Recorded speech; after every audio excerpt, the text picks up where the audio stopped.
ይስጥልን ክቡራን ተመልካቾቻችን ከትንሿ ብዕር የዕለቱን ዜና ይዘን ቀርበናል። በቅድሚያ አበይት ነጥቦችን እንሆ። የህወሓት ቁልፍ ሰው አጋር እስር። የህወሓት ቁልፍ ሰው ከሆኑት ወይዘሮ ፈትለወርቅ ገብረ እግዚአብሔር መንጆር የቅርብ ወዳጅ ተብለው የሚጠቀሱት ግለሰብ እስር ጉዳይ በአዲስ መልክ መነጋገሪያ ሆኗል። ይህ ግለሰብ ከፍተኛ ሀብትና ሰፊ የኔትወርክ ትስስር እንዳለው ተጠቁሟል። ይህ መረጃ የጥንክራችን አካል ነው። የህወሓት ክንፍ ከኤርትራ ጋር ያለው ግንኙነት። የህወሓት አንደኛው ክንፍ ከኤርትራ ጋር በግልጽ እየሰራ ነው የሚል አሳሳቢ መረጃ ወጥቷል። አንድ በትግራይ የሚንቀሳቀስ ተቃዋሚ ፓርቲ ይህ ግንኙነት አደጋ እንዳለው በትግራይ ክልል ከባድ ችግር ሊፈጠር እንደሚችል አስጠንቅቋል። ጥንክራችን የፓርቲው ማንነትና ያነሳቸውን ጭብጦች በዝርዝር እናቀርብላቸዋለን። የአብን መግለጫና የዶክተር ለገሰ ቱሉ ወቀሳ። አብን በስራ አስፈጻሚ ደረጃ በአማራ ክልል ጉዳይ እንደመከረ ገልጾ በክልል በነፍጥ ለሚንቀሳቀሱ ኃይሎች መልእክት እንዳለው አስታውቋል። ይህ ከጥንክራችን ዋና ዋና መረጃዎች አንዱ ነው። በተጨማሪም የመንግስት ኮሚኒኬሽን ሚኒስትር ዶክተር ለገሰ ቱሉ ከሰሞነኛ የሐኪሞች እንቅስቃሴ ጋር በተያያዘ የብሶት ፖለቲካ አራማጆች ሲሉ የወቀሷቸውን የፖለቲከኞችን አስጠንቅቋል። ሚኒስትሩ ወቀሳ የሰነዘሩት ከጀዋር መሐመድ የማህበራዊ ሚዲያ ዘመቻ ጋር በተያያዘ ሲሆን በጀዋር በኩልም ምላሽ ተሰጥቷል። ይህ መረጃም የጥንክራችን አካል ነው። እነዚህና ሌሎች በርካታ መረጃዎችን አካተናል። ቆይታችሁ ከኛ ጋር እንድታደርጉ በድጋሚ እየጠየቅን አሁን በቀጥታ ወደ ዝርዝር መረጃዎች እንወስዳችሁ። ቻናላችንን ላይክ፣ ሼር እና ሰብስክራይብ በማድረግ ቤተሰቡነቱን እንድታጠናክሩ መልእክታችን ነው። የህወሓት ቁልፍ ሰው አጋር እስርና ተያያዥ ውዝግቦች።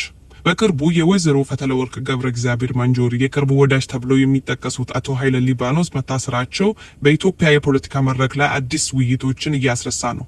አቶ ኃይለ ሊባኖስ ከፍተኛ ሀብት ያላቸውና ሰፊ የኔትወርክ ትስስር የፈጠሩ ሰው ናቸው። ምንም እንኳ እስራቸው ሳምንታት ያስቆጠረ ቢሆንም የጉዳዩ በአፍሪካ ኢንተለጀንስ ዘገባ መዳሰስ አጀንዳውን አድሶታል። ዘገባው እንዳመለከተው አቶ ኃይለ ሊባኖስ የታሰሩት ከለንደን ወደ መቀሌ ለመጓዝ ሲሞክሩ በወላይታ ዓለም አቀፍ ትራንስፖርት ሲሆን በእጃቸው የሳተላይት ስልኮች እንደተገኙ ተጠቁሟል። ስማቸው ከትግራይ ክልል ህገወጥ ወርቅ ንግድ፣ የጦር መሳሪያ ዝውውርና የሰዎች ኮንትሮባንድ ጋር ተያይዞ ሲነሳ መቆየቱንም ትኩረት አግኝቷል። በህወሓት ውስጥ ወሳኝ አመራር ከሚባሉት መካከል አንዱ የሆኑት ወይዘሮ ፈትለወርቅ የቅርብ ሰው በመሆናቸው በጦርነቱ ወቅት ቁልፍ ሀብት መሰብሰብና የአስተዳደር ኃላፊነት እንደነበራቸው የሚጠቁሙ መረጃዎች እየወጡ ነው። ከዚህ ቀደም የወይዘሮ ፈትለወርቅ ወንድም ዳዊት ገብረ እግዚአብሔር በተባበሩት አረብ ኤሚሬት በኢንተርፖል አማካኝነት መታሰራቸው የሚታወስ ነው። የህወሓት ክፍፍልኛ ከአንደኛው ክንፍ የኤርትራ ግንኙነት።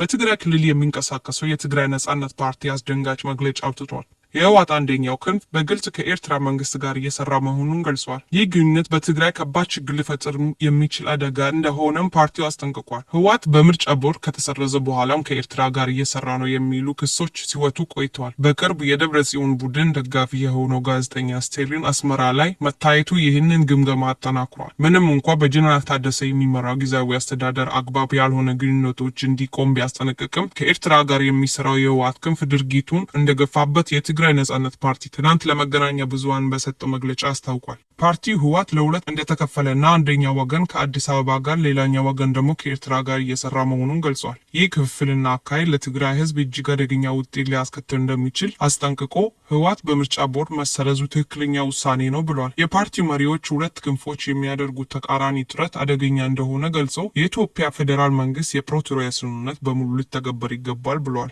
ከሰሞኑ በነ ደብረጽዮን የሚመራው የህወሓት አንጃ ድጋፍ የሚሰጠው ስታሊን ለኤርትራ ነጻነት በዓል አስመራ መግባቱ የነደብረጽዮን ቡድን ከኤርትራ ጋር በግልጽ እየሰራ መሆኑ አንድ ማሳያ ተደርጎ ተቆጥሯል። የትግራይ ነጻነት ፓርቲ ሊቀመንበር ዶክተር ደጀነ መዝገበ እንደተናገሩት ካለፈው ጦርነት ያላገገማችውን ትግራይ በእነዚህ ኃይሎችና ከነሱ ጋር እየተዋዳጁ ባሉት የህወሓት ሁለት ቡድኖች ምክንያት በሌላ ዙር ጦርነት ስጋት ላይ ናት። ፓርቲው በኢትዮጵያና ኤርትራ የሰላም ጥረት ዙሪያ የትግራይ የፖለቲካ ኃይሎች ገለልተኛ መሆን እንዳለባቸው እንደሚያምን ገልጾ የህወሓት መሰረዝ የሰላም ስምምነት እንደሚያፈርስ አብራርቷል። በመጨረሻም የትግራይ ነጻነት ፓርቲ በትግራይ ያለውን ስርዓት በመቃወም ሰፊ እንቅስቃሴ እንደሚያደርግና የመጨረሻ ዓላማው ትግራይን ሀገር ማድረግ እንደሚሆን ተናግሯል። የአብን ጥሪና የመንግስት ኮሚኒኬሽን ሚኒስቴር ወቀሳ። የአማራ ብሔራዊ ንቅናቄ አብን በስራ አስፈጻሚ ኮሚቴ ደረጃ ስብሰባ አድርጎ በአማራ ክልል ጉዳይ ዛሬ ለሚመለከታቸው አካላት ጥሪ አስተላልፏል። በተለይም በክልሉ በነፍጥ ለሚንቀሳቀሱ ኃይሎች መልእክት እንዳለው አስታውቋል። ፓርቲው እንዳመለከተው በአማራ ክልል ያለው የጸጥታ ችግር የአማራን ህዝብ ከባድ መከራ ውስጥ ከቷል። ህይወትና ንብረት አደጋ ላይ ሲሆን ልጆች ከትምህርት ገበታቸው ርቋል። ማህበራዊ አገልግሎቶችም ተስተጓጉሏል። አብን ለፌዴራል መንግስት ባቀረበው ጥሪ ችግሩን በሰላም መንገድ ለመፍታት ሁሉንም አማራጮች እንዲጠቀሙና እስከ የሰላም አዋጅ ማወጅ ድረስ እንዲሄድ ጠይቋል።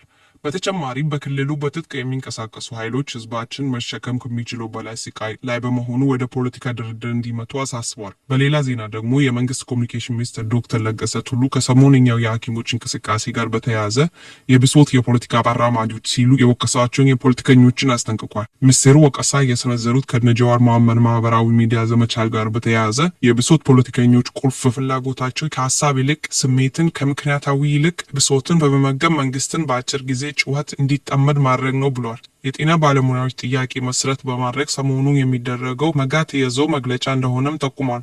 ዶክተር ለገሰ ቱሉ የብሶት ፖለቲከኛ ህብረተሰቡን የሚጠቅሙ የልማት ፕሮግራሞች እንደማያሰናክሉና ራሳቸውን ሁሉ አዋቂ አድርጎ እንደሚቀርቡ ገልጸዋል። የእነሱ ግብ ሀገርን በግጭት መናጥና ስልጣን መቆጣጠር ወይም ደግሞ ስሜትን በማርገብ ገንዘብ በመሰብሰብ እንደሆነም ወቀሳ ሰንዝሯል። ፖለቲከኛው ጀዋር መሐመድ የሚኒስቴሩን መልእክት ተከትሎ በሰጠው ምላሽ እሺ አራገብ ነው ይባል የህዝብ ብሶት ምን ፈጠረው የሚል ጥያቄ ያዘል ማለት አስተላልፏል። ክቡራን ተመልካቾች ለሰዓቱ ያዝናቸው መረጃዎች በዚሁ አበቁ። በሌሎች መረጃዎች ዳግም እስከምንመለስ በያለንበት ቸር ያሰማን። ሰላም ለሀገራችን፣ ሰላም ለዓለማችን። ኢትዮጵያችን ለዘላለም ትኑር።